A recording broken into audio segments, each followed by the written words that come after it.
Alright, so this is my 1973 BMW 2002.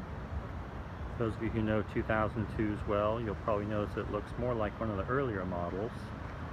When I had the car painted back in 2009, we removed the lower side trim on the doors as well as the US only spec reflectors that went front and rear.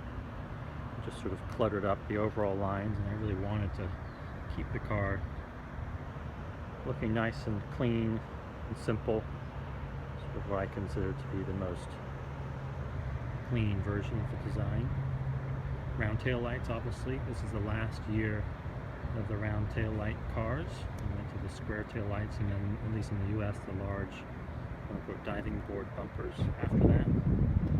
I believe this is an original California car. It's got the blue license plate, as you can see.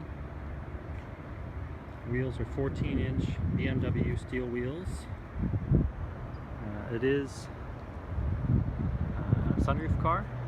You can see there. Interior has all been done quite recently. This is the original color, which is called Sahara. It's got the Italian style turn signals, which are sort of split between clear and amber lenses on the front, as you can see there, which are flush as opposed to, again, the later US ones, which bulged out. Paint I would describe as nice driver quality paint. Definitely has some blemishes in it, as I've captured in some of the photographs. I would describe the chrome as comparable. I had it redone at the time of paint, but it does have some blemishes in it. I replaced a lot of the trim when I painted it. So under the hood, we have a sort of a hot rodded motor, for lack of a better term. Originally, 2002 came with a motor called the M10. It's a 2-liter displacement motor.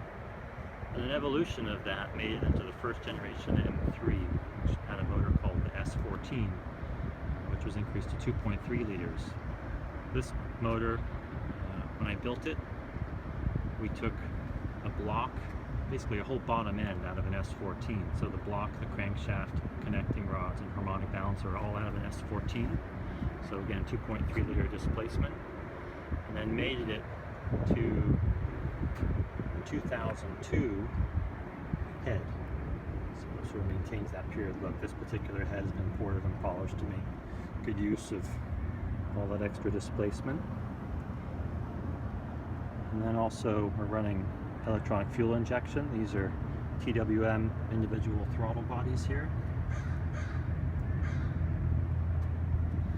The carbon airbox is from Lee Wong, who's fairly well known in BMW circles, with a company called Massive Brakes. He made, I think it was a dozen or so of these back quite a few years ago. Hard to find. And while we're here, we'll just talk quickly about suspension. Ground control coilovers in the front, and these are ground control adjustable camber caster plates, and the Ireland Engineering front strut brakes. So this car, after tuning it, I dynoed it with the wheels. It was, I think, a little over 130 horsepower, somewhere in the range of 155 or so at the crank we expect. Pulls nicely, torquey, with again that 2.3 liter displacement. My hope when doing this motor was to have something which obviously was not stock, but I really wanted to have a nice clean installation that looked correct, for lack of a better term. I've always loved that look of side drafts, and this got me close to that while still having the benefit of programmable fuel injection. I did run this for a while. Instead of with the airbox, I ran it with just velocity stacks and filters on there, which looked really cool. But ultimately decided to go with the airbox just to bring in some nice cold air, but certainly you could easily switch back to just a look of side drafts if that was your desire. Let's take a look inside. This has all been redone within the last 3 years or so. These seats are out of a E21 generation 3 Series BMW, common upgrade with 2002s, a little more supportive seats. Rear seat was also recently redone. The dash was recovered, as you can see. Nice stitching all along there. It's a Momo Prototipo wheel.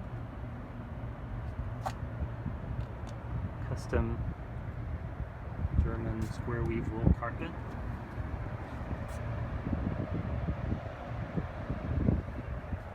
This car has a 5-speed transmission, also out of the E21.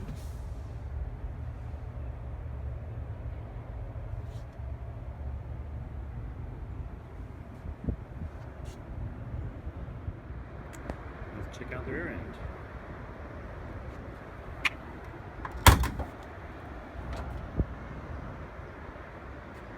Trunk, nice and clean. Battery relocated to the rear to help a little bit with weight balance, and it's in a top-end performance battery tray. Redone panels.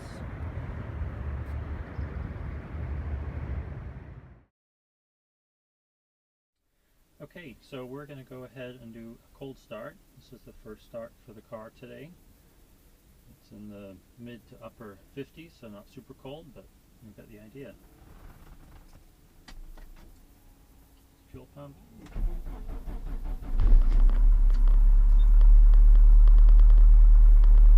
So, sorry about that.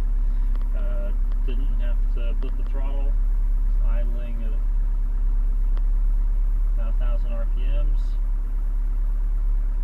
This is the beauty of programmable fuel injection. We'll just do this for a couple minutes. I usually give it a couple minutes to warm up till I see the temperature needle go up.